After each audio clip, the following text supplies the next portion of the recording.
Glad we passed that weather. I'm telling you, that weather got me shook. Had me shook. What night was that all them big thunderstorms came through here? Was that Thursday night? Was that Thursday night? Bruh. All them thunder boomers Thursday night got me shook. I was like, what in the world is going on? Kaboom, kaboom, and all that lightning. It was a light show, everything. I was like, oh no. You know what I said? Nah, and I got to tell you this part. You know what I did, huh? I got up out of my bed, got dressed, and sat in the living room just in case there was something that happened. And just in case there was some tornadoes. Just in case. Everybody was like, what for? I sat in the living room dressed because I was not going to be that guy that got hit by the tornadoes and was outside with the TV cameras naked with my drawers on. Drawers, right. I was like, oh, no. Oh, no. I done seen too many of us sitting outside. I was like, oh, no. I am going to be dressed telling this story. I'm going to be dressed telling the story. I sure was. So we had what, 13? Or was it? No, it was 9. I'm sorry. It was 9 tornadoes in our general area. That don't even sound right. 9 general tornadoes in our area. And they're saying they're like EF0s and EF1s, but I don't care. That's good to say until you sitting in it. When all that weather coming through, when you in it, you like, oh no. EF1, EF0, oh no, all I know is my roof blew off. No. No thank you. So yeah, all of that weather, and then the flooding started. So I was like, good Lord. Is it gonna get any worse? What'd I ask that for? Then you see it all across our area that the weather is acting an ass with everybody. So I just said, oh boy, thank God for my little thunder boomers. When people having to try to get out of the real flood, wasn't happening in my area or your area. So hopefully everybody is safe. I'm glad we made it through it. Now we got to get through this heat storm. Yeah, I call it a heat storm because it is hot as the dickens outside. It is hot. So I think they said that the average temperature all this week is going to be somewhere between 93 and 98 with a heat index of 106, somewhere in that area. So just be careful, especially if you're going to do any work outside. Just be careful, all right? So, with that being said, the attorney extraordinaire is in Houston. She's going to be there for a minute with her babies and hanging out with her grandson and her daughters and all of those good people. So, you got me. Everybody's like, oh, boo. No, don't. Because I got to tell you, this week here and this month here, I got to ask some questions of what's happening in New Orleans. I really got to ask some questions. What's going on in New Orleans? Is there an attack in this city or in this region or in this state for folks that are in leadership?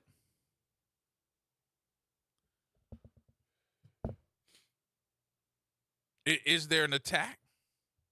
Because, I done found out a whole bunch of stuff. And then the other question I have to ask. Some of my folks in the police department know what I'm talking about. I'm talking about NOPD. How in the world are you the popo and you lose your gun? Let me say that again, just in case you trying to make sure that the signal right. How are you the popo of a city that got several 100,000 folks in it, and you lose your gun? How you lose your gun? That's a story we got coming up. And then I saw another story this weekend. This is why I'm asking, did everybody lose their cotton picking mind? Is something in the water? Something must be in the water because we had these issues. How in the world, and most of y'all gonna probably acknowledge what I'm saying and say, you might be right. You might be right on this one. How in the world did they end up dragging Andronika Morris through the mud this weekend? And it's the recall people. How in the world? Did y'all check her reputation before y'all decided to drag her through the... Because the story that I read, compared to what I know, I think I know better than anybody being able to drag Andronika Morris through the mud. As much as that girl done stood up for everybody.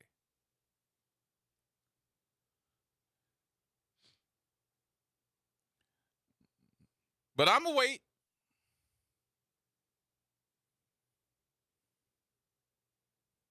I'm going to wait. Before there is a real conversation about this, because I want the whole story. I don't want to just say, well, this happened and that happened and really don't have all the information. I don't have all the information right now, but I will. But how do you drag her, of all people, through the mud on some other issue? But we're going to see. I was like, y'all going to tell me that Andronika took somebody else's gun? That's why they lost their gun? Is that what y'all going to tell me? Y'all lost a gun?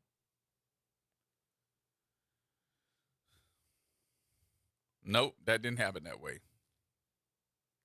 Did not happen that way.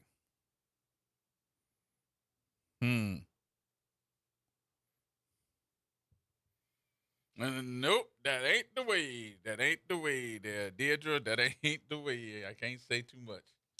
Then we started talking about black leadership. Oh,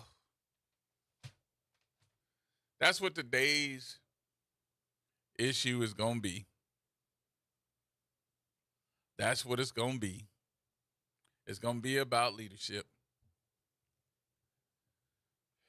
And I'm like, is everybody that's in the city of New Orleans that happens to be African American under some type of attack?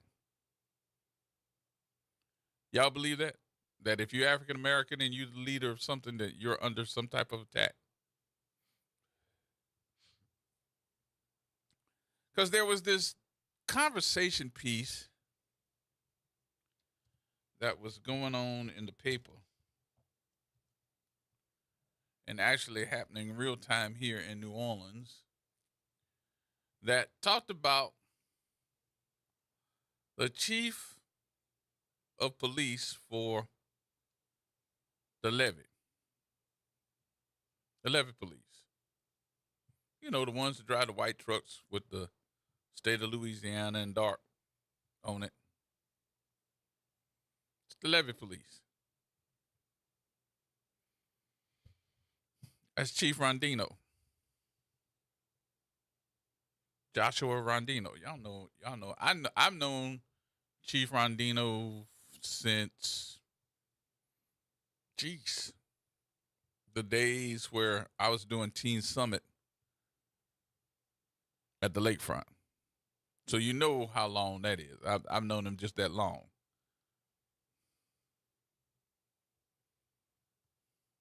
So I've been paying attention to the story But I didn't say a whole lot about it because I wanted to see what they were going to say about what he did and what has he done. Because they have removed him from his position. And now let's make sure I clarify something. They have moved him from his position and put him on administrative leave. He ain't fired. He's on administrative leave. So my question has been and is, for what? Because of his pay? His benefits? Or is there a whole lot more that's going on with this case too?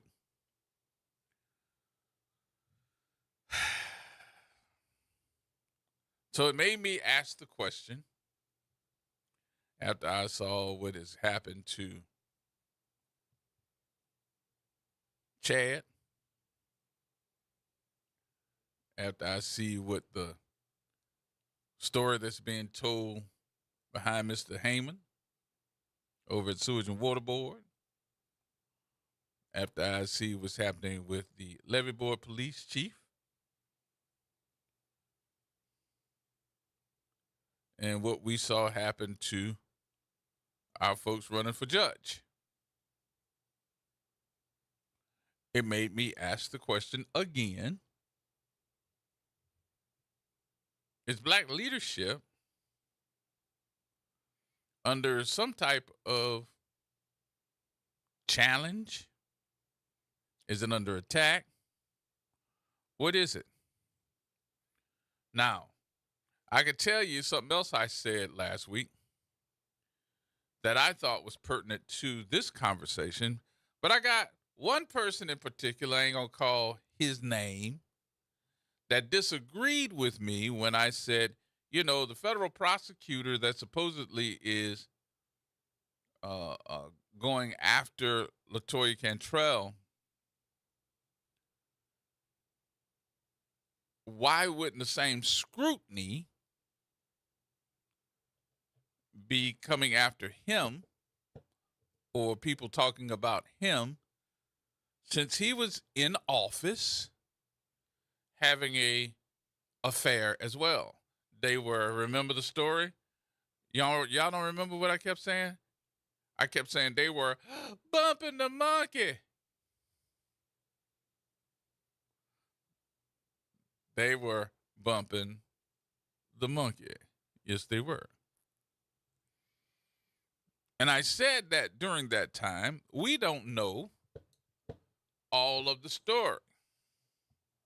We don't know if they were operating on public money interests, going out of town that you and I were paying for it.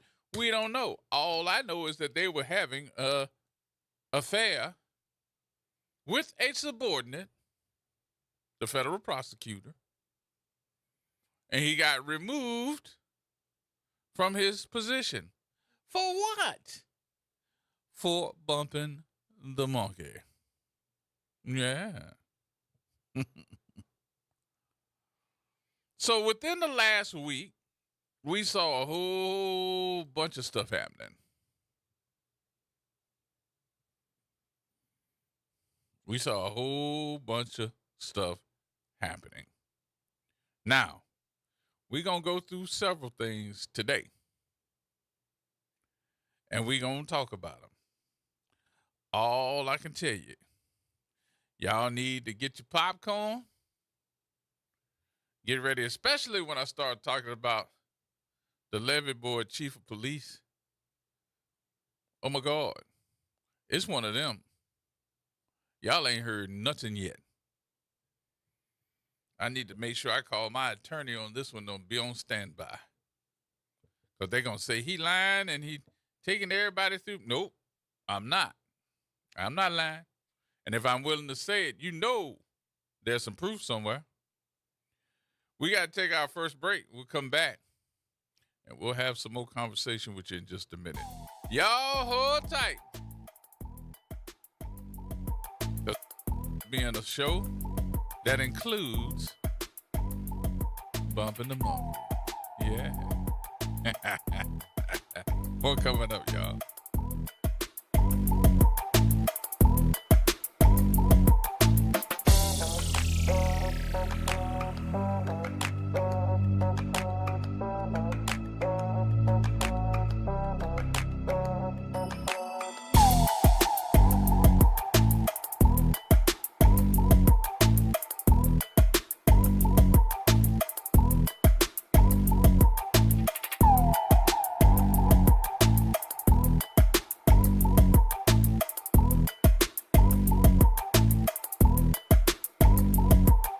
Missed a show? Want to hear that guest everyone's talking about? WBOK is now streaming on all your favorite podcast apps. Just search WBOK Media, hit download, share with a friend, and don't forget to rate your favorite shows 5 stars. Because when our voices are heard, our impact grows. Step back in time and experience the moments that shaped our world at the National World War II Museum, located in the heart of the Warehouse District in New Orleans. This world-renowned museum brings history to life, telling America's story in the war that changed everything, why it was fought, how it was won, and what it means today. From immersive exhibits to powerful personal stories, this is more than a museum. It's an experience.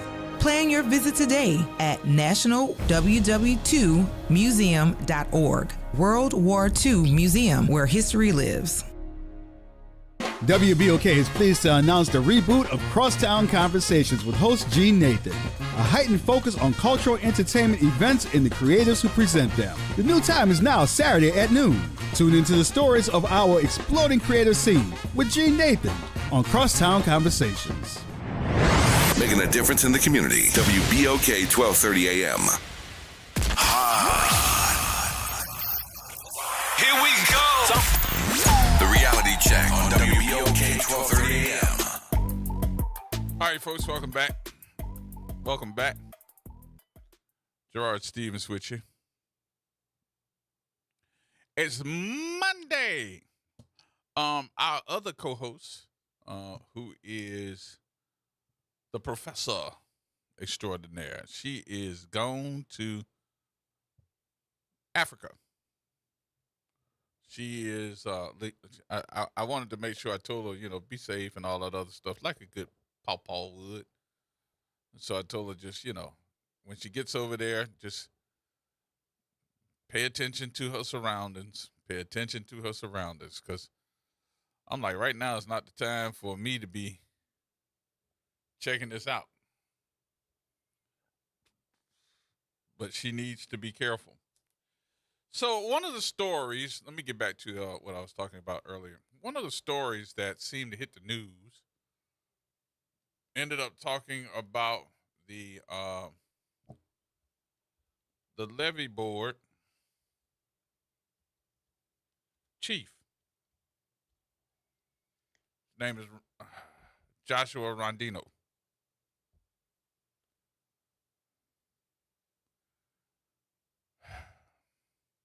There have been several stories about the levee board police, some of which haven't been favorable at all. But one of the big issues was talking about the levee board chief, saying that he had been placed on leave after lawmakers questioned a contract.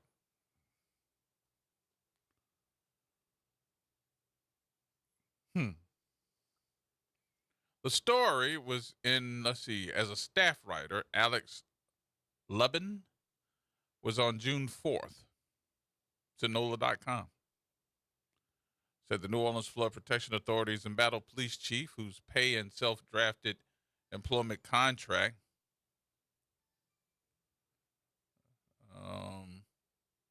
had drawn scrutiny from state lawmakers, so he had been placed on administrative leave.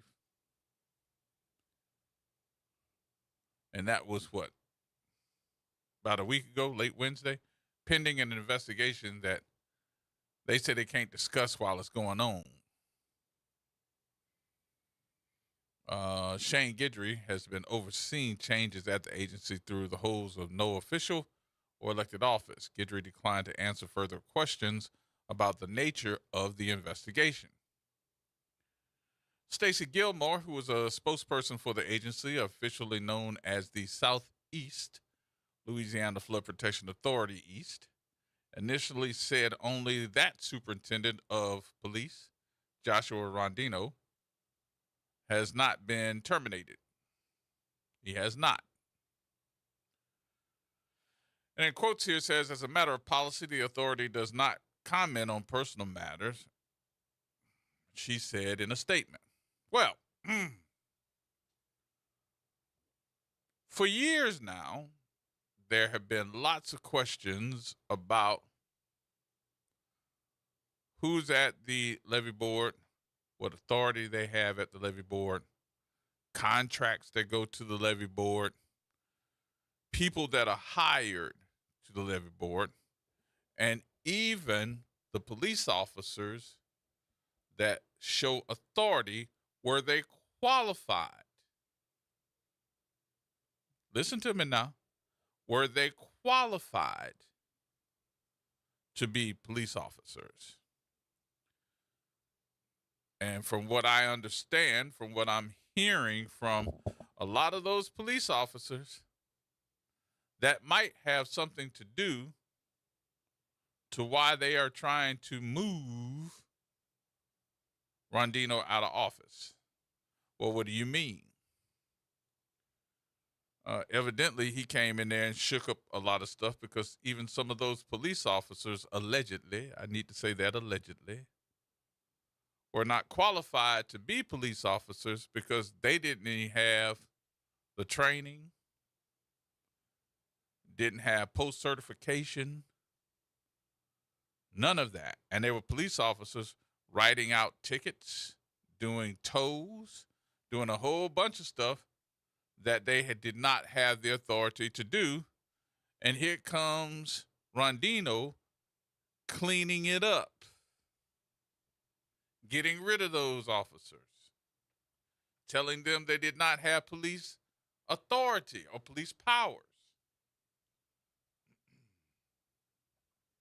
They weren't certified, didn't go through any type of training.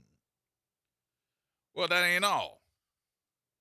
As you dig into this cluster, you know what? You also find out that there's people on the board that are fighters. No. They're not fighting for you. They actually are in fist fights. What you talking about, Gerod? We're finding out that there have been even some incidents where people on the board, supposedly, or should I say allegedly,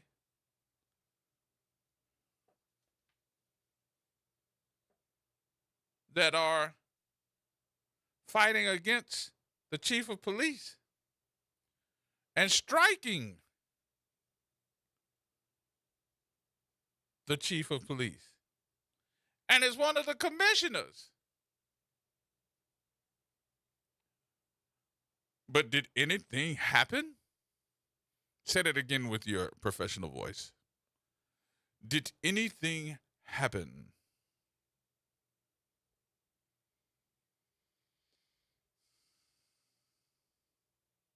That's a good question.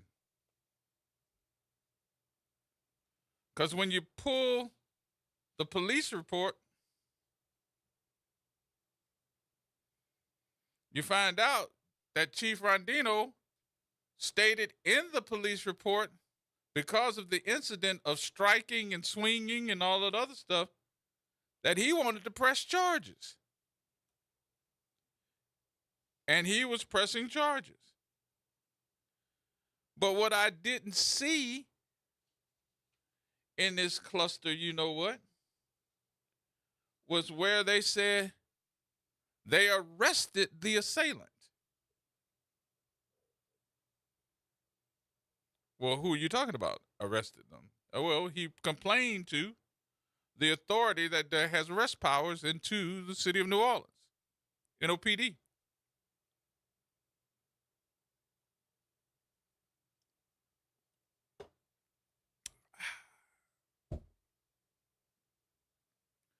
Uh-oh. So if they have this information, which you can't tell me they don't have the police report. You can't tell me they don't have the police report. Why they can't tell you that, Gerod? Why they can't tell you they don't have the police report? Because I got a copy of it right here. You can't tell me you don't have the police report, because if I got it, I know you got it. And all you gotta do is ask for a copy of it. They'll give it to you so you can read it. But this went out. So this woman assaulted and happens to be a what? A commissioner.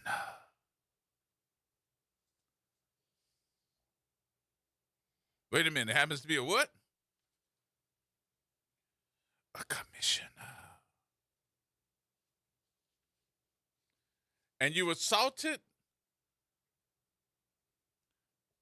the chief of police for the levee board?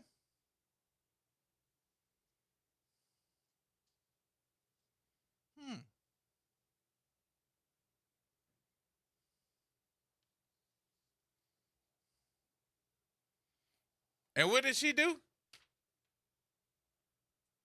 She assaulted the chief of police for the levee board. I'm sorry, the Southeast Louisiana Flood Protection Authority, East. And what happened to this commissioner? This commissioner is still running free. Did anybody turn in the police report? Were there charges filed? Because when I read this, I could have sworn I read with my good eye. I know I got, I got 4 eyes, but I read it with my good eye. I did. I have. Y'all seen my good eye, huh? Y'all see me do this every once in a while. That's my good eye. Every once in a while, I be looking like that because that's my good eye. And I read it with my good eye.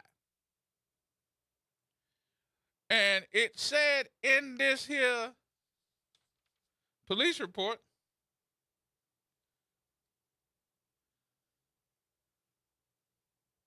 where it has Rondino's name on it, it says clear as day, I want to press charges. I got that with my good eye, so I know it's pretty good. That was my good eye.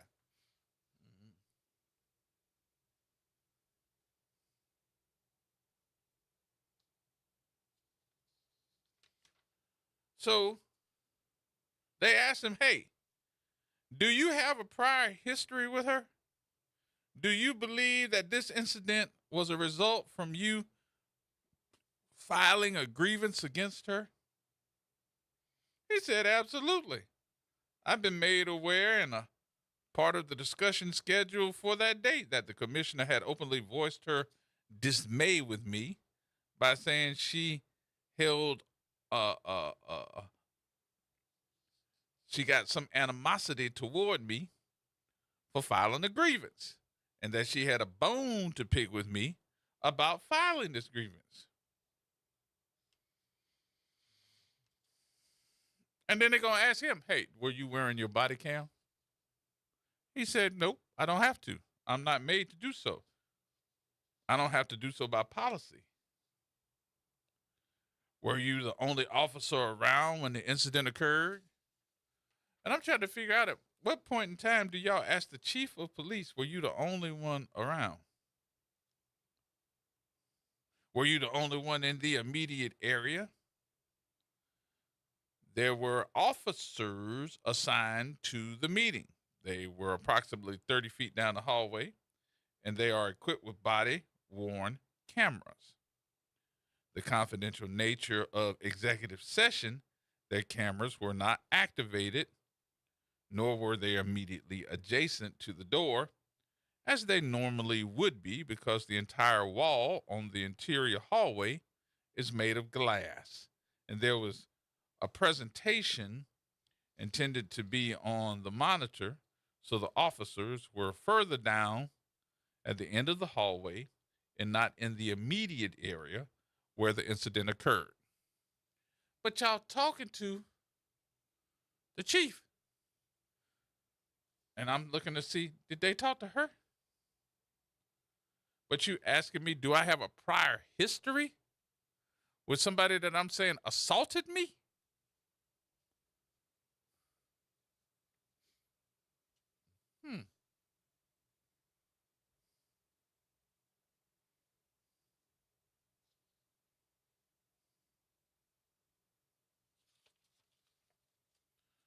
So this is going on for a while, y'all.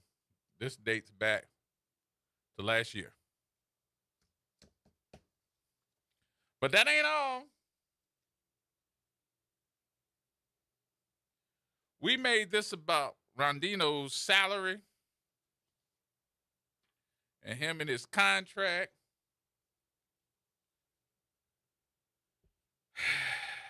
But there's a whole lot more that I got to go over. Because if y'all going to go out this way and we going to do it with a bang, we might as well bring all the missiles. What y'all think? Mm-hmm.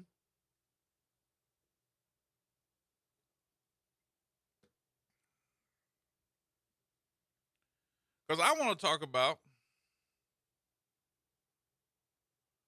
hostile working conditions and what was supposed to be, who was working together and who was working at opposite.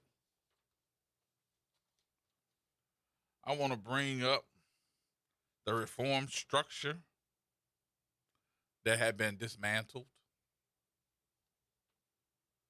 the grievance, investigation, battery alleged, and legislative action that also followed.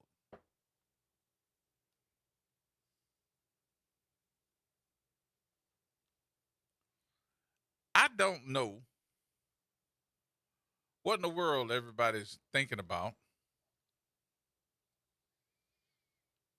when they started making these allegations. And evidently, this is the one that everybody's sticking with when it comes down to law enforcement and what you do. Have you all noticed that everybody that seems to love their job, doing what they do, and they make somewhere close to or over the $200,000 marker, that they're corrupt? Have you all noticed that? Come on, think about it for a minute. Oh, let me throw a couple other things in here. Let me throw a couple other things in here. If they black, yeah, that's what I wanted to put in. If they black and make it over $200,000, they doing something corrupt. Have y'all noticed that? How many we been through? Even got the little law professor even saying they're doing something with their timesheets.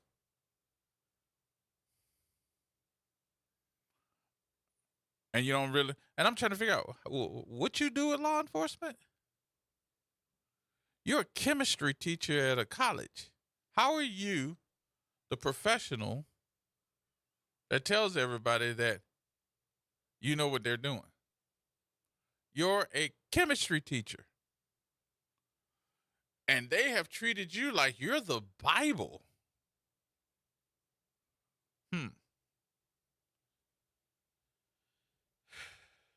So let's talk about some of these issues. One of the core issues that in 2022, the Louisiana legislative auditor, the performance audit documented serious workplace culture, grievance, discrimination, pay, morale, turnover, civil service compliance, and internal oversight. Those concerns were put before the superintendent, Joshua Rondino. That was in 2022, and he arrived as that superintendent in 2024. The audit found that they failed to properly maintain and track grievance documentation. 30.7% of the surveyed employees did not believe grievances would be handled accordingly to the policies. 38.7% feared retaliation. That's if they filed a grievance. And then the audit further found that 27.5% of survey respondents had experienced or witnessed some type of discrimination, with reported conduct involving age, race, ethnicity, and sex.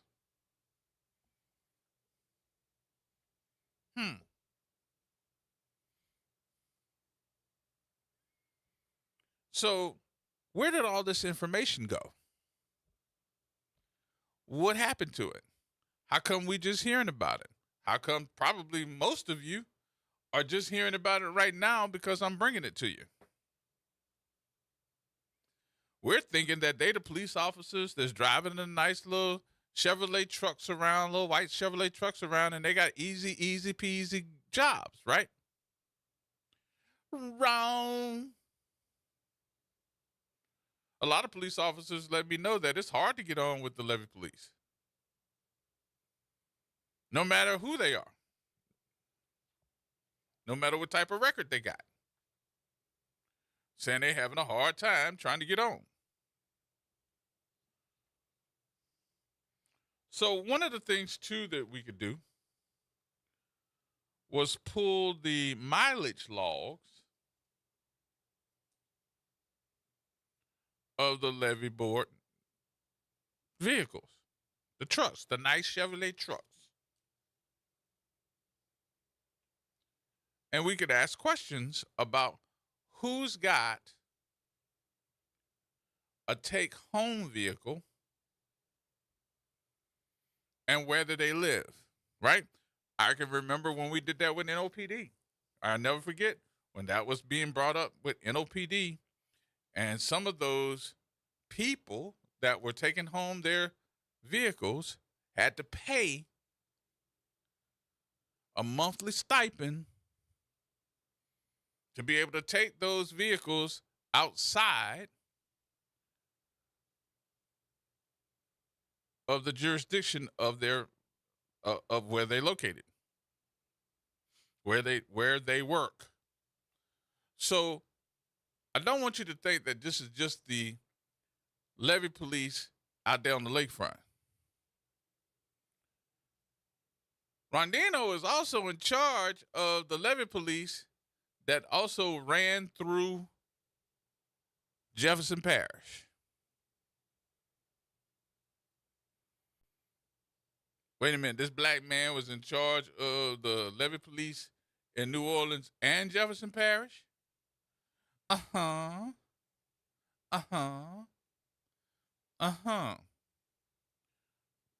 So what that meant? I'll let y'all answer that question. What y'all think that meant? Uh-huh. Did you hear me? Want me to say it again? You want me to say it again, don't you? Uh-huh. Uh-huh. Uh-huh. We got more coming up, y'all. We got to take a break. More next.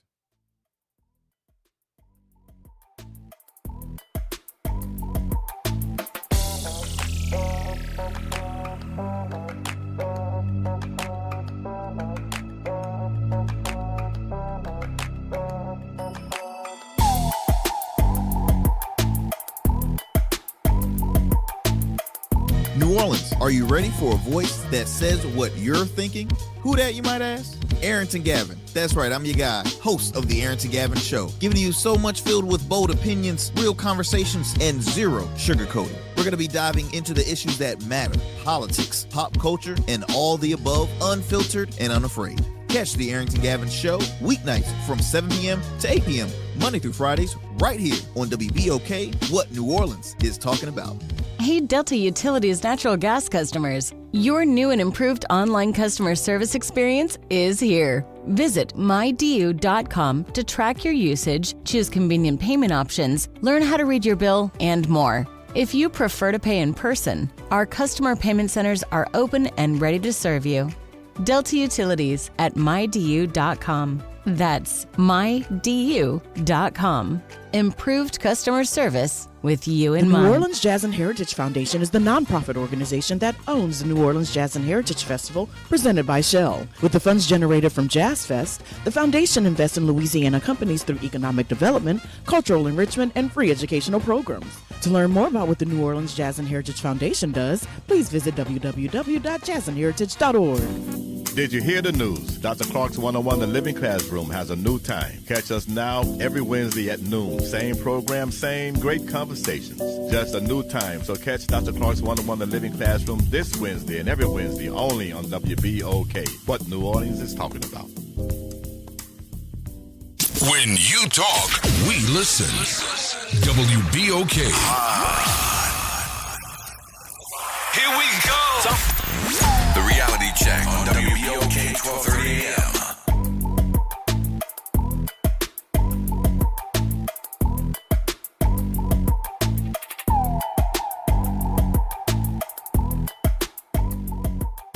Welcome back, folks. You was still talking to me? The music was playing? Destiny? Why you looking at me like that? You was talking to me and the music was playing? It what? But it was playing though, huh? You ain't tell me nothing.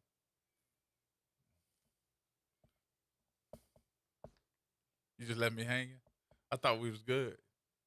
We good? You tell me anything now, wouldn't you? I'm playing with you. I'm playing with you. She's like, I don't know him like that. You better stop playing with me. Yes, indeed.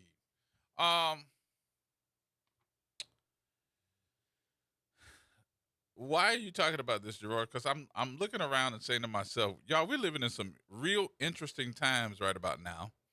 And so I'm looking around and saying to myself, what's going on with us having leadership and nobody questioning that leadership, or everybody can get along with the leadership? Why are you trying to, I guess, blackmail people or make them put these scars on folks so that they'll have to resign from their gigs, or you'll find a way to try to remove them with false information? So we just brought out a whole bunch of stuff that's been happening with the levee board, the police in the first place. And I know that Joshua Rondino, the levee board chief of police, has been trying to kill some of that stuff and get it out of his office. And it looks like you stepped on some big toes there, my friend. Looked like you done stepped on some pinky toes, too. Because one of the issues that's coming up is about the grass cutting contracts. What? Yeah. The grass cutting contracts.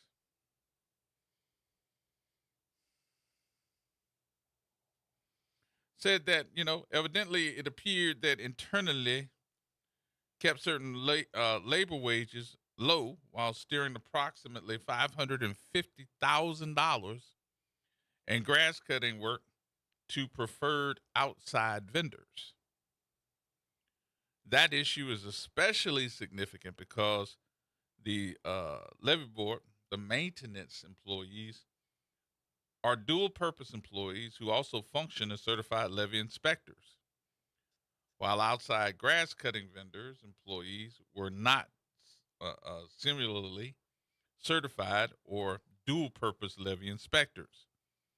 In practical terms, paying and developing in-house workers would have supported both maintenance operators and flood protection inspection capabilities. While outsourcing the work, there's a potential that there could be some problems and nobody says a word because they don't know what to say. And they're not a part of the agency's internal workforce and levee inspection values. Makes sense to me. Well, what are you saying? Well, let me put this in layman's terms, and then maybe we'll all get it. So what is being told to me is what Rondino said, and that is, hey, my employees can do dual issues. Not only can they cut the grass, but while they cutting the grass, which they got to do all of it anyway, they can inspect the levees. So if there's something wrong with the levee, we've got an inspector because they got dual roles. We got an inspector and we got the grass cutter all wrapped up in one that can inspect this levee just in case we need to make sure that nothing's going to penetrate it when we need it the most. So let them cut the grass and be the levee inspector and get them some more money instead of contracting everybody out, giving them a contract to just cut the grass and they don't know what to inspect. Oh, is somebody talking dollars and cents?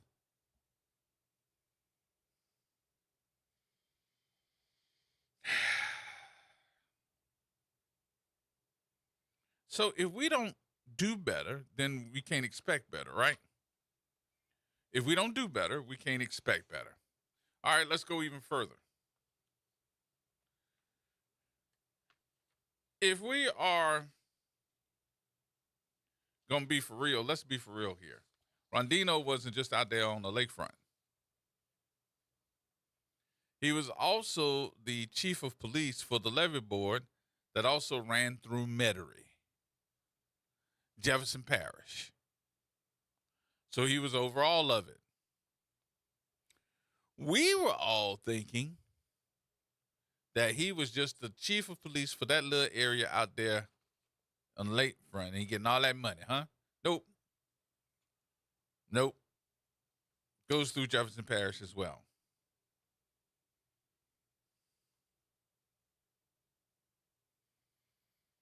On February 20th, 2025, the board reportedly voted 8-1 against President Karuba to remove Rodina's appointing authority over maintenance, replacing him with a Caucasian engineer. Rondino's position is that this decision stopped pay disparity progress for those laborers who had been earning as little as $14.98 per hour. They weren't even making $15 an hour. While 3 of the pump station operators received 3% adjustments on salaries that exceeded $100,000. What? Yeah. So the minority laborers that y'all trying to give a raise to, that operated, all these other issues were only making $14.98 an hour. They voted no, not to give them a raise. But the other folks you gave a raise, a 3% increase, that will have their salaries exceeding over $100,000. If y'all don't believe me, put in the Freedom of Information Request Act so that you can see it yourself. And I'm just saying, that's just the beginning. That's just the beginning. There's a whole lot more that we're going to have to discuss in this case. All y'all have to do is pay attention. I tell you what we can do, though. Let's take an early break. We'll take an early break, and we'll be back. More coming up, y'all. This ain't the end. There's a whole lot more. You might want to call somebody that I got, because I got some stuff. Coming up right here on WBOK.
Here's what's trending this hour. The man accused of killing Charlie Kirk is back in a Utah courtroom today as legal tensions rise. Tyler Robinson's defense team is asking a judge to hold the prosecutor in contempt, alleging he made public comments about Robinson's guilt. Robinson faces charges in the September shooting at Utah Valley University, and prosecutors are seeking the death penalty. A key hearing is set for July 6th, where prosecutors must present enough evidence to move the case to trial. I'm Bree Wood with What's Trending. Here we go. The reality check on WBOK 1230 AM.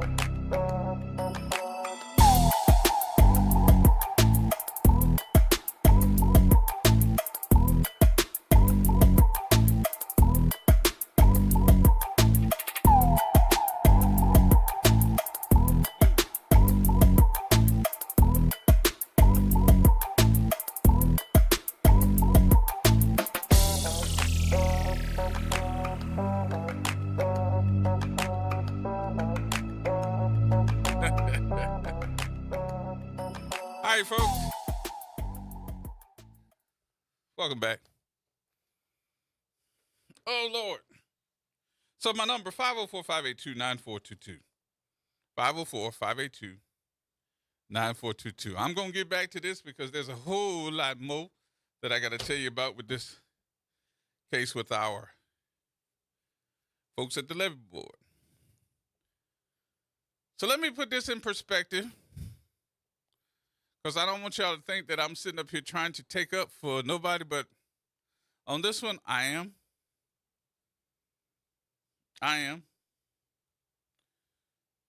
Because I saw something that really bothered me over the weekend.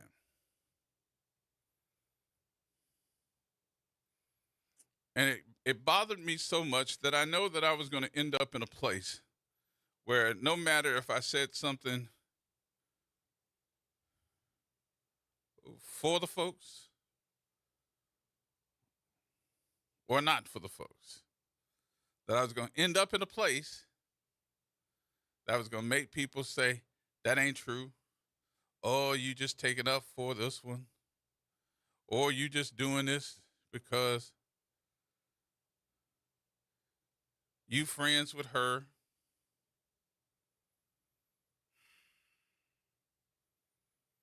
So let me go ahead on and take my position. For a long period of time,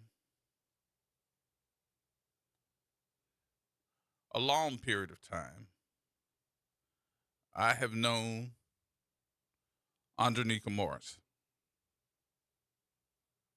This ain't something that, just started because she's over here at this radio station doing a show. She's been a guest of mine several different times. She has put in legislation to help people, even talking about housing for the city of New Orleans for folks that can't afford it. It disturbed me this weekend to see that there were such, I would say, vile conversations about her and the way that they felt about her with the folks from the recall.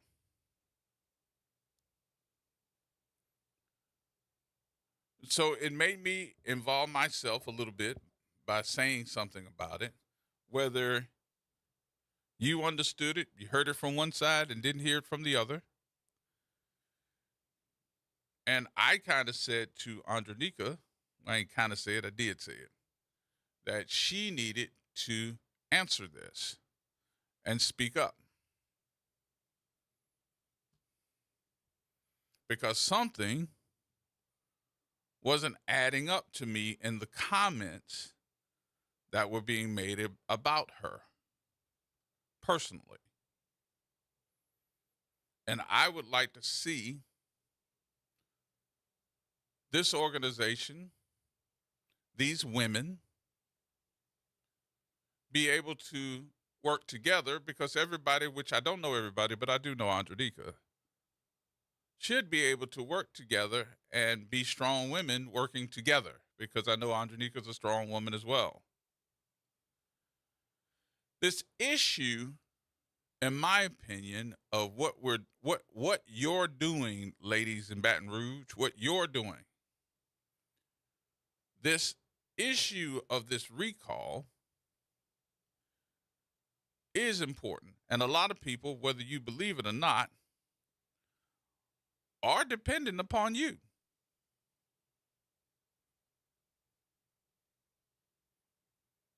They want to see some change, and your stepping up is appreciated by many folks.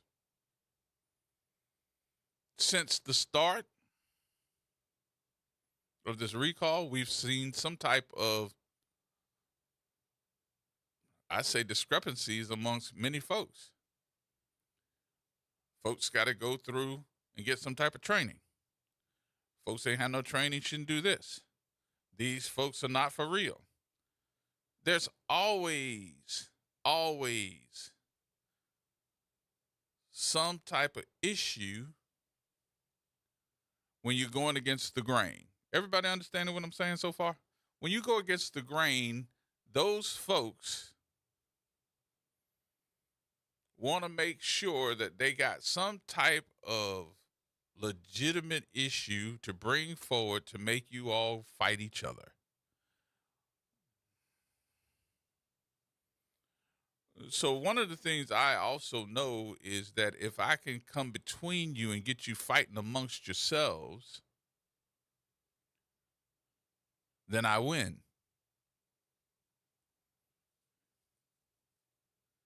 And what usually happens when these fights start, it's usually because somebody don't want somebody to do something, have something, say something, or be in charge of something.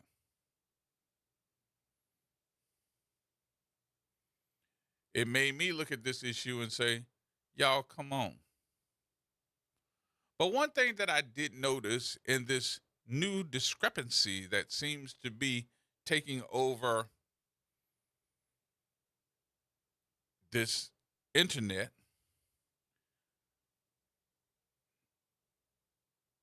this makes me go, we need to discuss who is the person that went and got y'all the money. Because we're talking about, what, $110,000? Because if you could have got the $110,000, I think y'all already would have. Who was that person that went and got y'all that $110,000? Who was it? Had to be somebody that you know. Oh, and by the way, if you have a nonprofit fiscal person or company that oversees it, you have to operate as a nonprofit in their rules, correct? They don't just give you the money. You have to abide by the rules.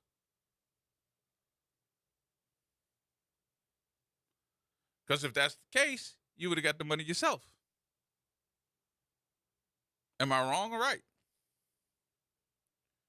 Listen, this is nothing that Andronica told me. This is stuff that I'm looking at and saying to myself, do you realize that?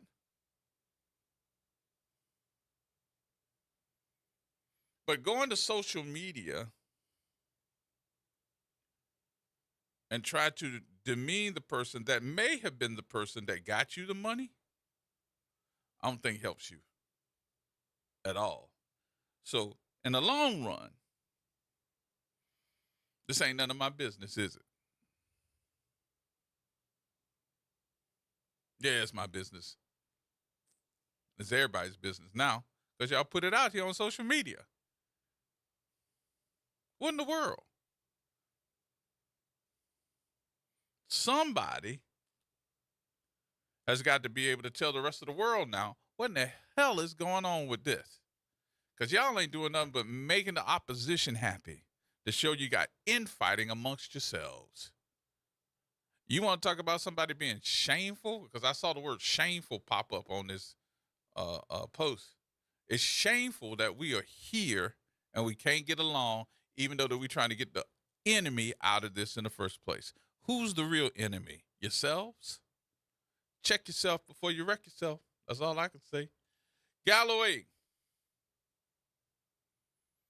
No. I come in good, peaceful settings, my brother. How you doing today, brother Gerod? What's going on with you?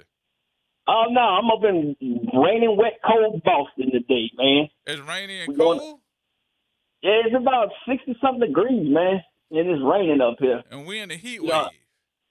Hey, I want me to put some of this rain in the bucket and send it down there to you?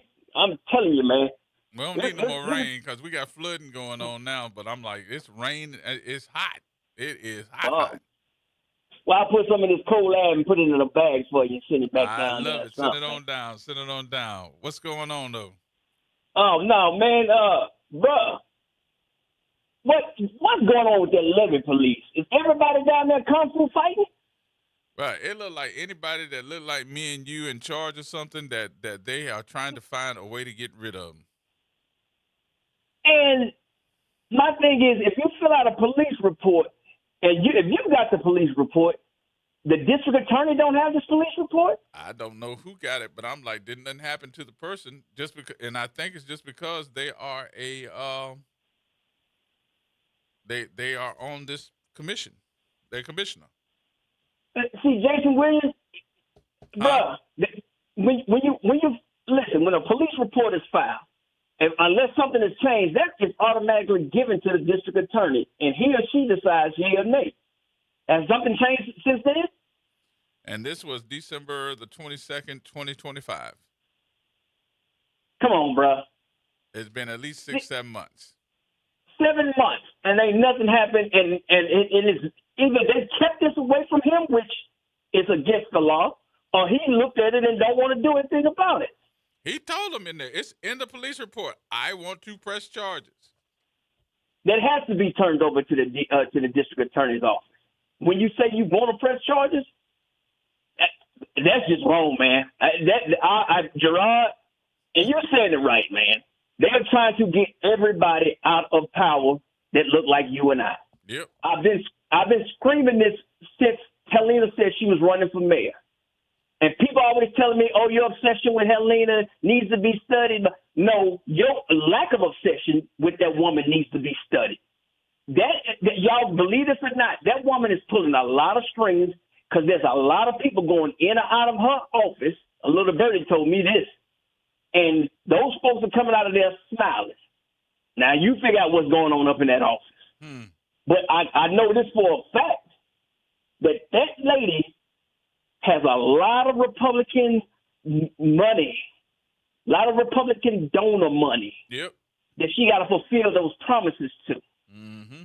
Her latest hustle and scam, and I'm pretty sure you might have heard about it, she wants to start looking at the street cameras where the actual sewage and water board is doing working in the French Quarter to see what's going on. You heard me? Wait a minute. She wants to look at those street cameras where the sewage and water board is working. For what? To see if they actually working and when they work and how they work. Sound like some MAGA stuff to me, don't it? Yeah, I'm overlooking the workers. Yeah. See what I'm saying? Well, what they supposed to be doing, singing a song and all doing it at the same time? Man, I do like them little kids doing the night war, throw a rock at that camera. Camera don't work no more. I guarantee you. Call them kids up from over there by the Desire. They'll come take them cameras out for you. I said, I cannot believe it's somebody that's like that. Yep. But you know, when you talk about these police officers, it makes me think over and over again. You want to highlight the black or African-American police officers. But when there's a Caucasian or other cop that does it, you don't see that story being replicated over the news or through the news cycle or through the different newspapers. So what's not being talked about in this whole issue is that Rondino is not just the chief of police for Orleans Parish Levy Board. He's the chief of police for the levy board that goes all the way through Jefferson Parish as well. And supposedly, now this is what I hear. I don't have that in writing anywhere, but from what I'm hearing is the fact that, you know, they have ganged up on him to try to get him out because those boys don't want to work for him because he's come in and tried to clean up a whole lot of stuff, including getting rid of a lot of those guys that were not even post-certified, didn't have police training, no certificates or anything. They were just working on there, giving out tickets, towing trucks and cars. I'm like, wait a minute. Y'all opening up a can of worms. You wearing a uniform with a badge on it, and you're not even trained to be a police officer? No certification, no academy, nothing. They just found somebody off the street. Nothing. Yep. No, that's a dangerous lawsuit there, man. You get the right, you tow the right person's car, you get a right person that ticket, and they ask to see the last time you've been qualified on certain things. You know, just like any type of training working for anybody, you got to, especially with police officers, you got to be certified. I don't know how they do it in New Orleans. I know it used to be yearly training. But if you didn't have that yearly training, you was really considered uncertified. So I think you got to go through and get what they call, of course, CLEs, because a lot of those officers go to special training to get some type of CLE. But I can tell you this: that if they got officers that are writing tickets, that are towing cars, that are operating in the same fashion as a trained police officer. Not only are you doing something, opening up a lawsuit against the state, you're violating people's rights. Somebody could get hurt. Yes, and not only that, I mean, you can sue the parish, the state, that person himself, because that person wouldn't fall under qualified immunity. So hey, it sounds like normal. The brother coming there cleaning up and making you do right. And see, when right looks right, you want to go back to making right look wrong. Get him on up out of here. You know, he ain't going to have no help down in City Hall. Yep. You know, why is in the IG? That's something the IG should be on top of. People issuing out tickets and citations and getting stuff told, and they don't have the right certification. The Inspector General is supposed to look at stuff like that. That's what he's there for. You're not a police officer. If you're doing all of that stuff, you acting or impersonating a police officer. I don't care if it's NOPD or levy board. You are impersonating, and you don't have the authority to do so. That is true, man. So from what I understand, Rondino is getting rid of those guys. He got rid of those guys. They mad, and now they got a whole bunch of the other officers that then got together. I think the number is somewhere between 15 to 17. That then got together and made some type of complaint because they done messed up their boys. Mm-hmm. And usually that's what happens. Like I said, when right looks right, you want to go back to right looks wrong. And the easy thing to do is just gang up on them.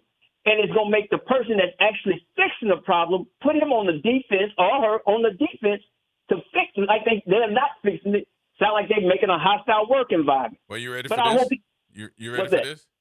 You're going to fall in the flow on this one. I'm going to have to give you the number to 911. Let me give you the number to 911 to get you off the floor. So here this one. So there's grievance allegations reported included Caucasian employees referring to minority employees using the N-word, referring to those minority work areas and calling the work areas Camp J.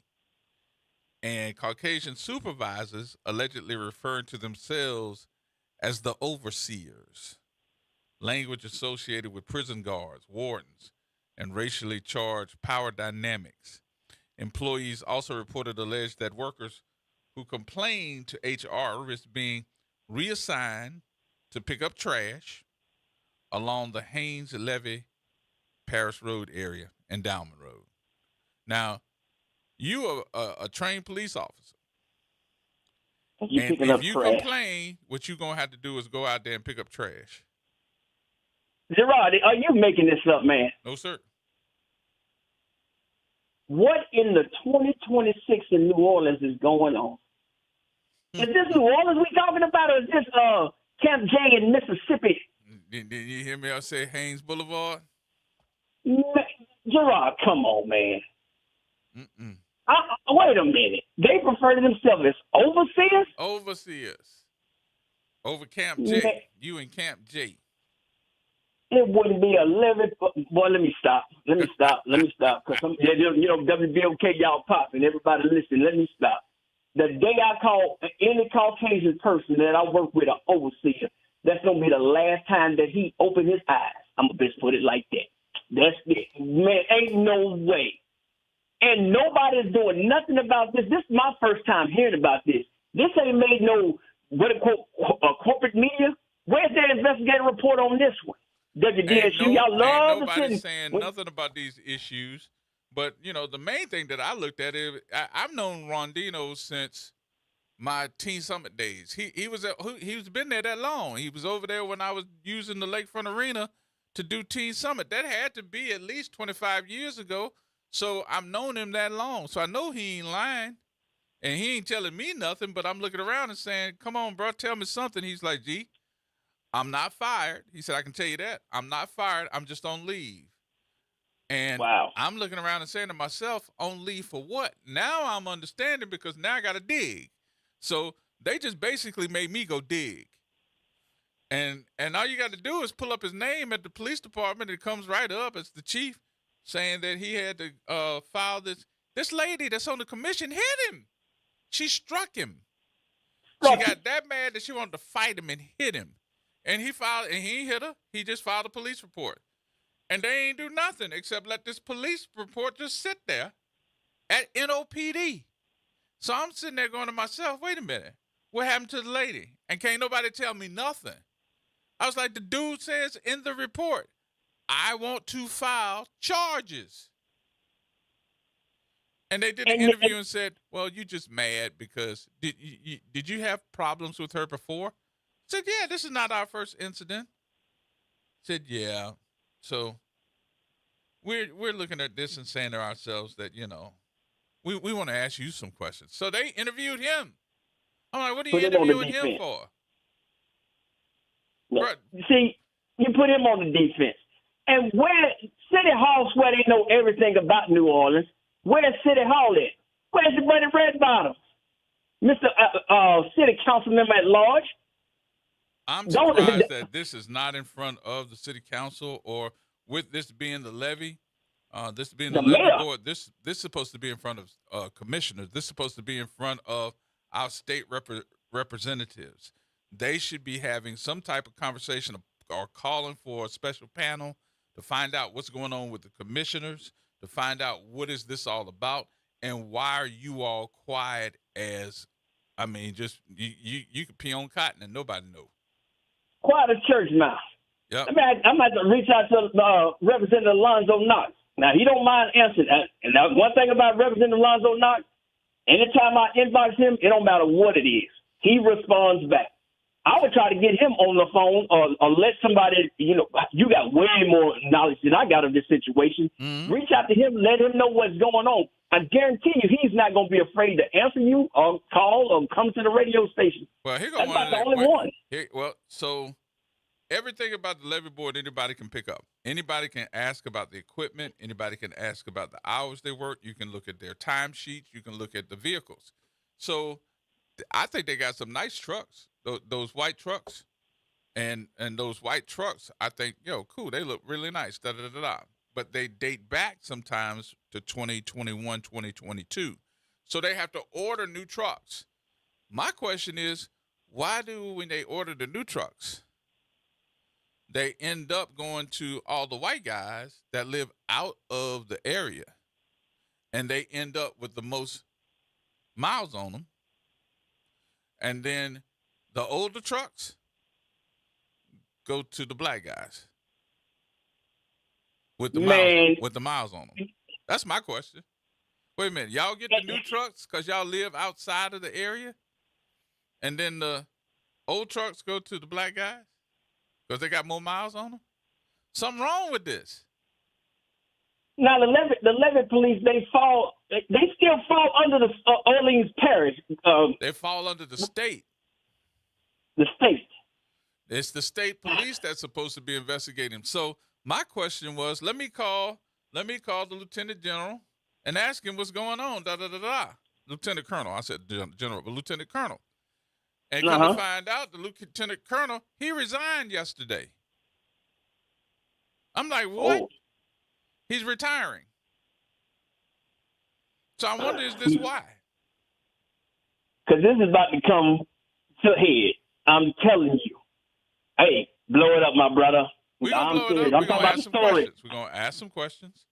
And I'm talking about but I know Rondino, and I know that Rondino didn't do none of this stuff that they're alleging that he's doing. Plus, they have hired, from what I understand, a pretty big law firm to investigate him. I said, investigate him on what? Nobody can tell me. Once again, here we go. Where they get this money for this big time law firm? Oh, bro, the Levy boy got money. They got $40 million worth. They got money. Goodness gracious. Plenty of it. So we're going to ask for what's going on, who's doing what has the law firm done, how long they've been looking into him, and who's saying what about him? Because we have not heard yet why he's on leave. We heard there's something to do with his contract and his severance pay, but we'll see. Man, this is unbelievable. I'm still tripping on. They want you to call them the overseers. The overseers, brother. Overseers. I can't do that, man. If the day I call you overseers, you're gonna see my ancestors. I guarantee you that. No. All right, Gerard, man. I appreciate you taking my call. All right, man. I'm going to get a break on this one, man. And enjoy yourself, brother. Enjoy yourself. Yes, sir. You all have a good one, man. All right, you too. All right, more coming up, y'all. We got to take a break. More next.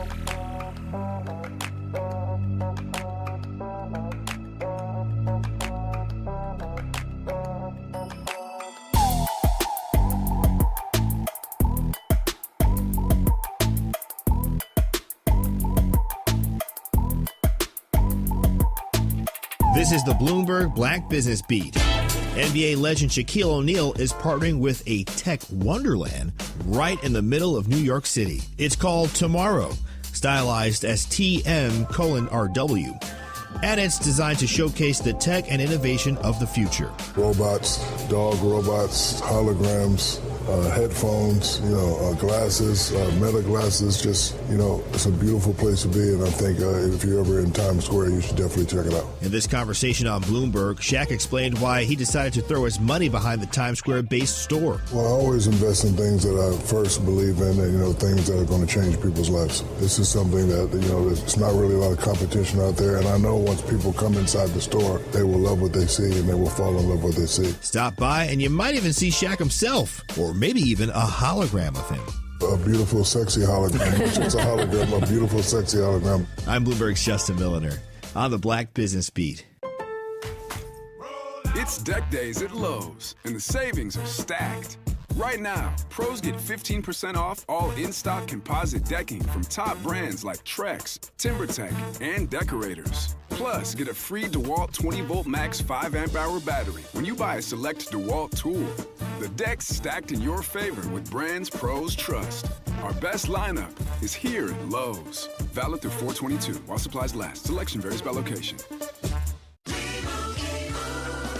And Doug. There's nowhere I wouldn't go to help someone customize and save on car insurance with Liberty Mutual, even if it means sitting front row at a comedy show. Hey everyone, check out this guy and his bird. What is this, your first date? Oh, no. We help people customize and save on car insurance with Liberty Mutual together. We're married. Ah! Me to a human, him to a bird. Yeah, the bird looks out of your league anyways. Only pay for what you need at LibertyMutual.com. Liberty, liberty, liberty, liberty. It's off the top with Norman Robinson on WBOK 1230 AM. Just how badly did Trump trash the White House? Well, let me count the ways. The New York Times editorial describes the UFC Freedom 250 blood sports event on the White House lawn as a garish spectacle of American decline.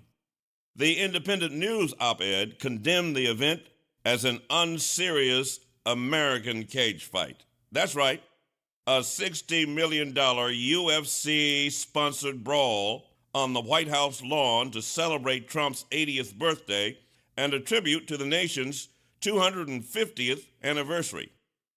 The country's 250th anniversary notwithstanding, this was all about Trump, along with the billionaire sycophants and others who came to pay homage to the would-be king.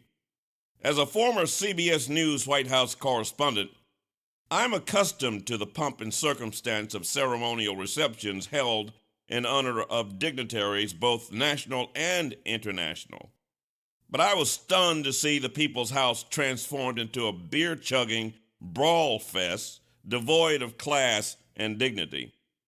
There were fights inside the ring, and then there was a drunken brawl outside the ring that resulted in an arrest. But perhaps the lowest point of the event occurred when UFC fighter Josh Hokett stood in the middle of the ring and called former First Lady Michelle Obama a man. The White House offered no apology. Nonetheless, the comment by Hokett drew widespread criticism. The remark, of course, is untrue, transphobic, and racist. But remember, Trump has also disparaged the Obamas, even posting an image of the former president and former First Lady as primates on social media. In addressing the insults regarding the Obamas and the debacle on the White House lawn, podcaster Charlemagne the God put it best, saying, "The Obamas set a masterclass standard for decency, poise, and intelligence. And now, with Trump, that bar is in hell." This is Norman Robinson, Off the Top.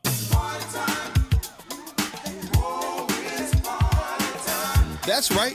It's party time each and every Sunday night at 7 p.m. on WBOK. It's the Throwback Throwdown with DJ Wick as he brings you the best in old school from the 70s, 80s, 90s, and the early 2Ks. Plus, the party goes to another level at 9 p.m. with the Throwback Throwdown Party Mix to round out the night. It's the Throwback Throwdown Sunday nights at 7 p.m. on WBOK and on the World Wide Web at WBOK1230.com. This is The Law and Your Legacy. I'm attorney Pete Hamilton. I'm attorney Ryan Hamilton. If you had $1 million, would you leave it to an 18-year-old?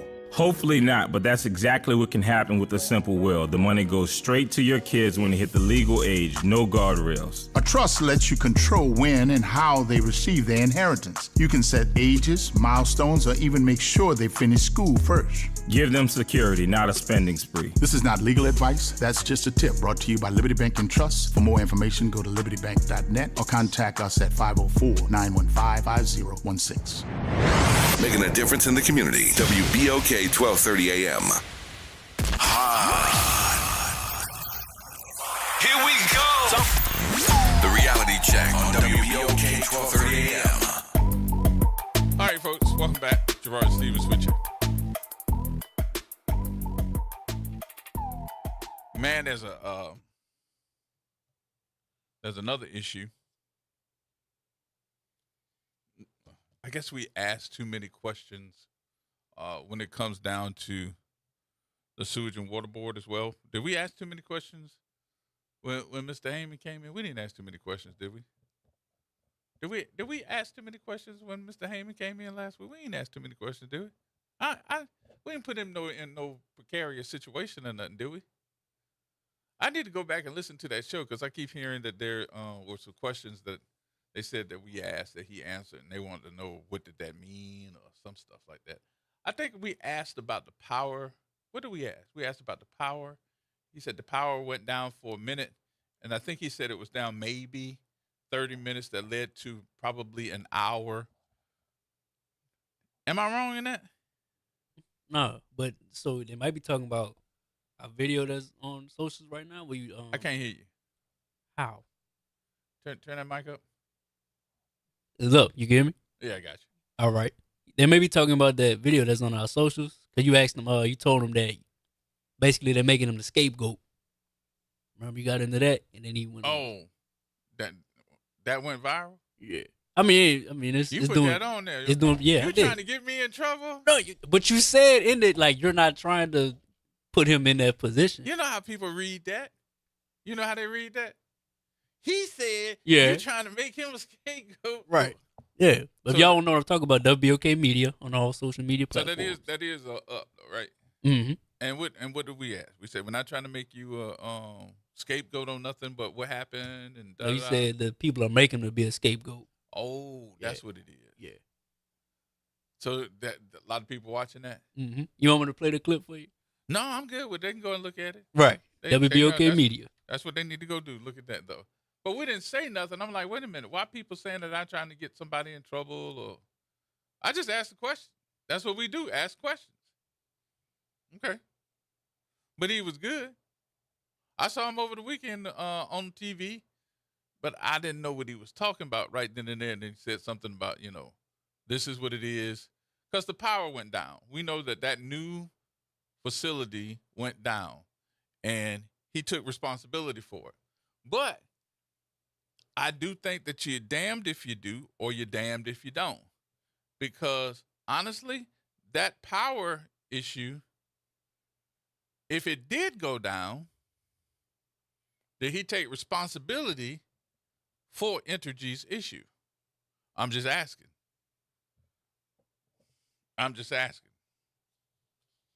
Because it is what it is. But I need to make sure. Because I didn't want him to get in no trouble because of an interview that we did, because we just asked questions. And I think all of them were legitimate.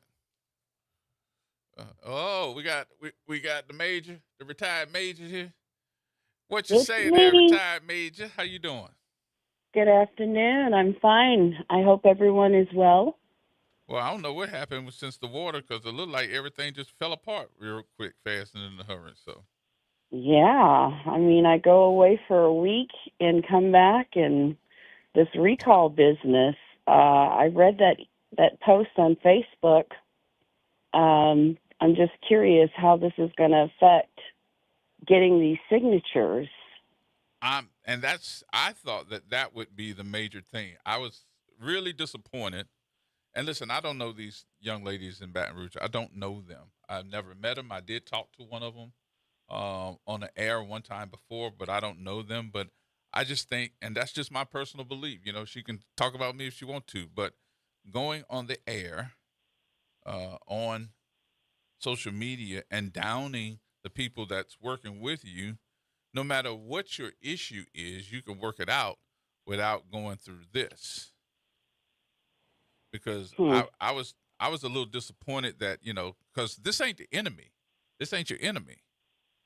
In my opinion, that's not your enemy. Now, you might look at it different, but I don't think that that's her enemy. I think that that's somebody that's trying to work with her, work with them. And if you can't work out your problems, then maybe y'all need to meet face to face so you can. That's all. Yeah, I don't know the ladies like that. They did come when we were under the bridge for Super Sunday, and they were very supportive. But I've not attended any meetings. I mean, I do work very closely with our local volunteer, Attorney Michelle Charles, and she speaks highly of their organizing efforts. But I don't know enough about any of the contracting or the donations. I didn't know anything about it until I read the post. But I certainly know that the recall has some serious momentum, and I would hate for it to be derailed and slow down the people's interest in participating because of what appears to be infighting, some administrative conflict. Yep. And I was listening to you about 30 minutes ago when you broached the subject about Miss Morris speaking her side of the story, or responding to something. I'm also interested in hearing that in the interest of fairness. But more importantly, whatever needs to be done to move this train in the forward direction, we need to do it, because I believe the things that we're talking about now are a reflection of improper leadership at the state level. So let's go to something real quick. Now, this is what I think. Do I know? Absolutely not. But this is my assessment without me knowing. Okay? Andronika, what's she the head of? A nonprofit, right? Mm-hmm. What does it look like for a nonprofit to say, here you go, here's some money, here's $100,000, do what you want to do with it, and you in a state as a nonprofit president trying to get rid of the man that's the head of the state? If I'm that person, now remember that part right there. If I'm that person that's the head of the nonprofit, and I can raise some money for you because I'm thinking that she's the one that raised the money, then I would want you to put that money into either a nonprofit, because when you nonprofit and you want to give some money to a nonprofit, that's fine. But to give it to just anybody without any type of paperwork, no nothing, you can do whatever you want to do with it, that don't happen in today's society. You either got to put it in a nonprofit, in another nonprofit, or PAC. And that's what I saw in her writing. She's like, all I want y'all to do is start up a nonprofit or put it in a PAC. And y'all don't want to do that. That's what I read. Now go back. When you go back and read what you read yesterday, you'll see what I'm talking about. When she said, I'm talking about Andronika said, put it in a PAC. And y'all can do whatever you want to. I'm not responsible for it. But I'm your fiscal agent, meaning that she's in charge of the money. So whomever donated it had conditions for it to go into this organized nonprofit structure. That's so what that it I'm thinking. That's what I'm thinking. Okay. Now, I may be totally wrong, but if that was not the case, and let me tell you why I think that. If that was not the case, then whoever wants to give them the money, or she wanted to raise them some money, or whoever wanted to give the money, then they could have raised the money themselves. They wouldn't have any problems getting that type of money. Whoever this is got to be a part, either a nonprofit or a PAC, one of the two. And they got to take that money and give it to either or, a nonprofit or PAC. Now, Andronika ain't said none of this. This is my assessment, because I know that's how some of this operates. It's just like you in the political field. You running for office. Somebody gives you some money to put. You can't put that money in your pocket. You got to put it in your campaign war chest. Right. So call me naive, but I was happy with the grassroots, the door-to-door, everybody get up and get out and do something without money. Money, for me, it appears to be distracting us. But that's just my 2 cents. We only have so many days left. But Major, if you wanted to be grassroots, and I told you that, well, you know what, I could probably get you some money, but it ain't gonna be grassroots money, then you should have told me automatically I can't accept it. And I'm just saying, if you had that responsibility of saying, hey, this is the money they've got, tell me somebody that's just going to say, here go $100,000. Do what you will. Or the person who has the $100,000 do what they will to assist. Right. And don't put the burden on top of the grassroots organizers to, manage such large sums of money and try to conduct this huge undertaking. I don't get it. I don't you get know, it either. So somebody's going to have to explain it at some point in time, because I was pretty upset that they would take that to social media. You know, whatever the problem is between that organization and this organization, you would think that as grown-ass women, they would sit down and work it out, or have a one-on-one conversation with each other. Now, that's number one. Number two, I still stand by.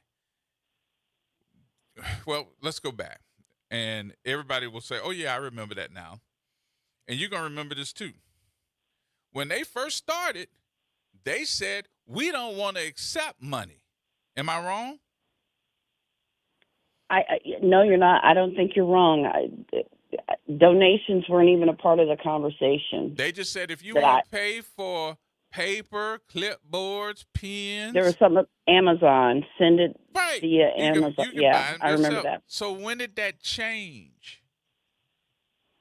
When did that change? Because it won't but maybe a month ago when that came out and said, we don't want money. We don't want no money. We don't want to do this. We want to be able to pay for, our supplies and stuff like that. So if you want to donate supplies, you can. So when did this change about we want to accept this money so we can pay our bills? What does that mean? Pay your bills? I don't know what your bills are. You ain't got no receipts? Yeah, I just don't know. I don't know. Or why not just ask Andronika, since you got the money, let me send you the receipts for our bills. Maybe you can pay for some paper, some pens, or whatever needs to be paid for. And it became to the point where I was listening to it, and it was like, she just want to be in charge. If you know Andronika, you know that girl ain't got no time for doing her other stuff. Mm-hmm. And I don't know her either, but I'll take your word for it for sure. I just, I'm concerned that this is going to get us off track. We have so many thousand signatures to collect per week. And now we're talking about this, and it's something to deal with as long as it's an issue, right? And it certainly helps the ops. Right. Slow us down. Yeah, there you go right there. So if I'm the other team, if I'm the opposition, I'm sitting back laughing and saying, yeah, they're not going to make it.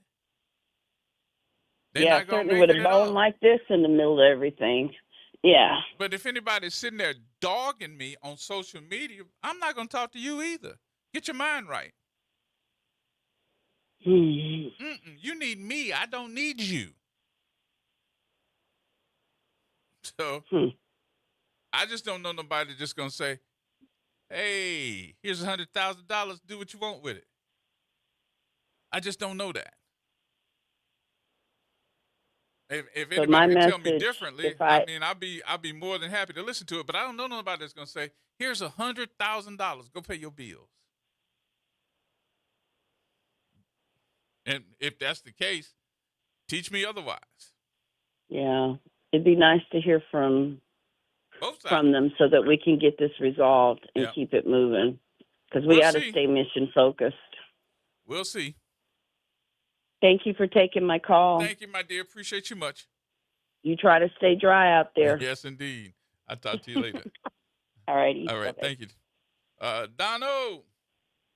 Hey, man. What's going on? No, I listened to that conversation you had with the sewage and water board day. You brought it up that you think they're trying to make you the whatever, and he didn't respond to you. He didn't respond to you. He did. Okay. I'm getting messages now saying I put him in a precarious situation. And... Yeah, you put him in. You know you do it, did. But he handled it real well. But he didn't answer me. So he's not in a precarious situation. Yeah, he handled the question. They're trying to get him out of here, but if they get him out of here, they're gonna have to come up with some money. I have to pay him. He got a contract, Mm-hmm. The man is a professional, okay? Yep. He's a professional. He's trying to straighten out that. And, you know, the media act like they're dumb. You know, the problems that they were working on this project before the man got here, okay? You know, and they're trying to blame the man, you know.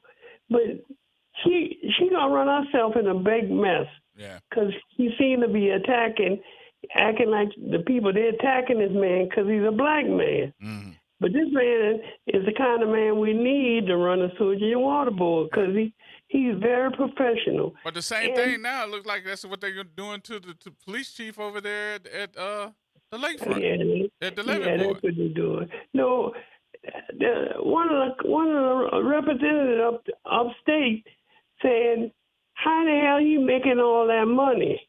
Yeah, that's what it's about. They don't want to see black folks make money, okay?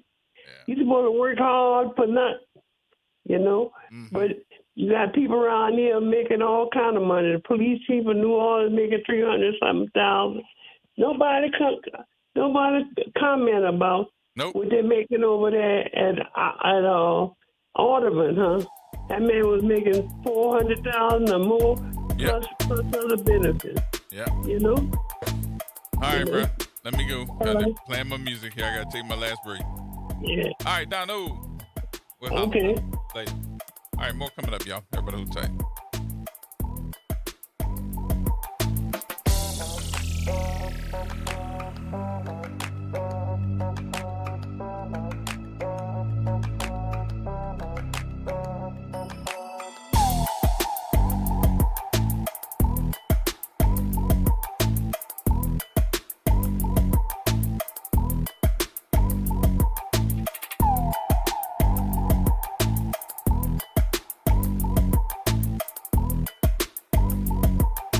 AURN News. A federal judge ordered the Trump administration to put Black history back on the walls of America's national parks. She gave them 21 days to do it. Earlier this week, U.S. District Judge Angel Kelly in Boston issued the ruling finding that the administration had been systematically removing historical accurate exhibits from national park sites across the country, targeting stories about slavery, civil rights, indigenous communities, and climate science. The specifics are stunning. Slavery exhibits pulled from Philadelphia's Independence National Historical Park, the same park where the Declaration of Independence was signed, at Harper's Ferry in West Virginia, where abolitionist John Brown led his famous 1859 raid, were flagged for removal. Civil rights markers along the Selma to Montgomery Trail in Alabama targeted, and the permanent exhibit at Brown versus Board of Education National Historic Park in Kansas was flagged because it contained the word equity. For AURN News, I'm Ebony McMorris. On Auto Trends with JeffCars.com, here's a snippet of some of what we cover. GPS pioneer Gladys West. We worked long hours computing trajectory orbits and satellite orbits, trying to get the data and everything correct enough. Auto analyst Mark Bland. 14 new vehicle deals that happen in this country out of every 100 that women don't have a fingerprint on. To tune in, check out Auto Trends with JeffCars.com, Saturdays at 4 p.m. on WBOK, what New Orleans is talking about. Well, Saints of God, this is Pastor David Impartan Sr. coming to you over the airways of WBOK, your favorite host of Change Your Water, Change Your Mind. I want to invite you to our show every Saturday from 1 o'clock to 2 o'clock p.m. That's Change Your Water, Change Your Mind. I want you to invite your family and friends to a broadcast that's designed to change your life, the way you think, the way you act, and what you eat. We want you to tune in every Saturday at 1 o'clock, WBOK, 12:30 a.m. See you on Saturday. The Ron Kelly Show. Real talk, bold truth. Tune in for your weekly dose of unapologetic conversations that don't dodge the truth or dilute the message. Stay informed on the issues that matter most on The Ron Kelly Show. Every Monday at 8 p.m. on WBOK 1230 a.m. I'm Wendell Pierce. Thanks for making WBOK your station. WBOK. Here we go. The reality check on WBOK 1230 AM. All right, folks, welcome back. Final few minutes here before we give it a day. Nishan? Is that Nishan? Nishan? Yeah, can you hear me? Hey, there you go. What you say? I'm fine. How you doing? Good. How you been? I Where was you just been? chiming in. I've been around, ducking, You know, I gotta be being checking safe up on you. myself. Yeah. What's going on? Tell me about whatever the recall ladies wrote about underneath the Morris. But I saw on social media this morning, Malika Honoré was saying something about raising money, and they have a cash app where you can send money for them. Yep. For them. Yeah. They So why they would they put their need to own raise cash. money if They put their own cash app too up on their posts. So I guess Malika was probably copying what they had put up on that post. But I was looking at the post in itself and reading, and I was very displeased. so I'm gonna have to go read it. So yeah, we don't need a disturbance. We need to focus. Right. Are these ladies young? Because this is the second mishap I've heard with them. I Are don't they know. young? I don't know. They won't talk to nobody. So I'm just trying to get them to talk to me. One time she talked to me, and I got in by mistake, but I got in to talk to her when it first started.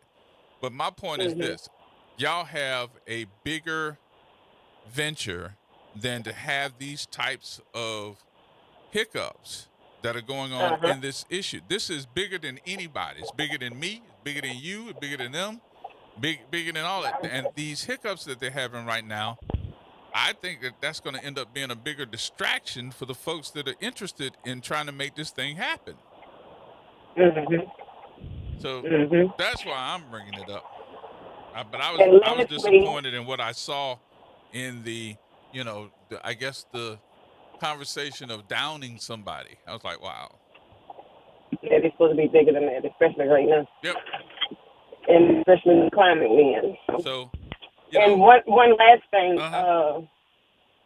when you talked about the levee board police chief, yep, you have to go all the way back to, excuse me, something wrong with your Murphy phone. Paul. What? Say it again. You have to go all the way back to Murphy Paul. What happened? You can hear me a little bit? You have to go all the way back to Murphy Paul when they scrutinized him until I believe he retired.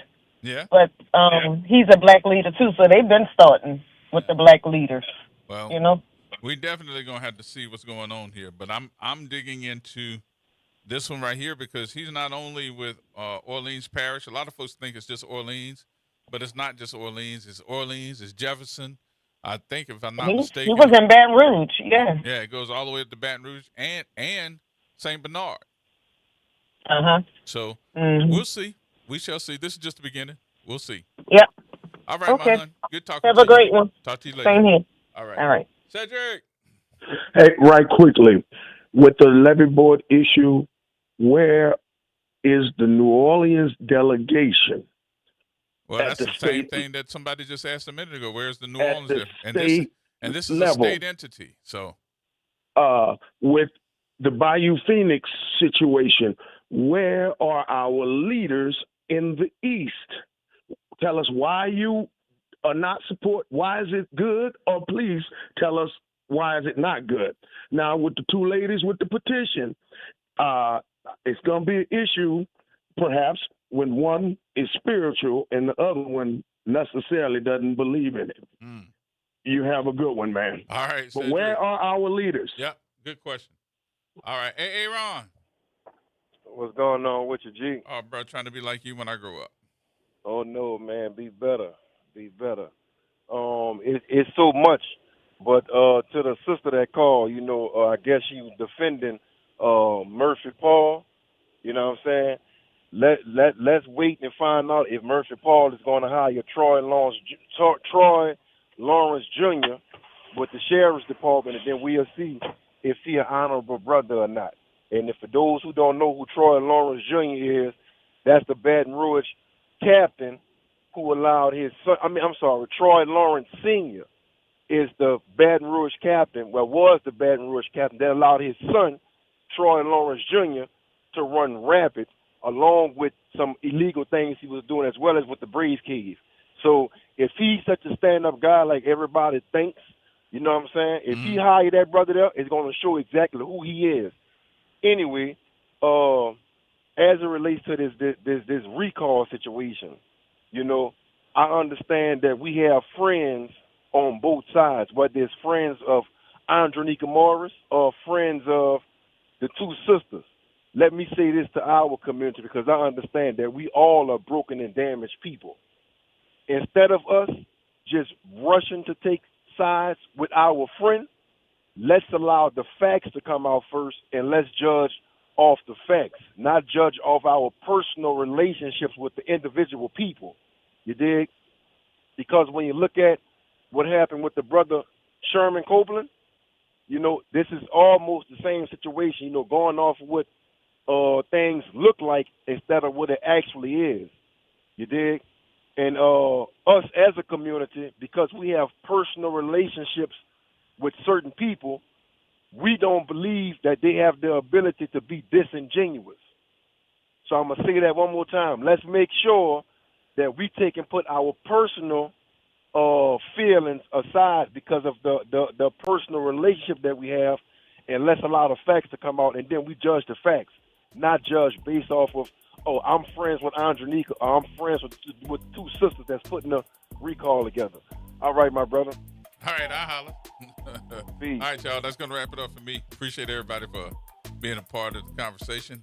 What I will do is go a little bit further into that conversation by telling you that whatever the issue is, I don't want it to be the issue. I want it to move forward and get out of this, all right? That's going to wrap things up for me. We'll see you tomorrow. Whatever you do safely and carefully is the way we want you to do it. Peace out.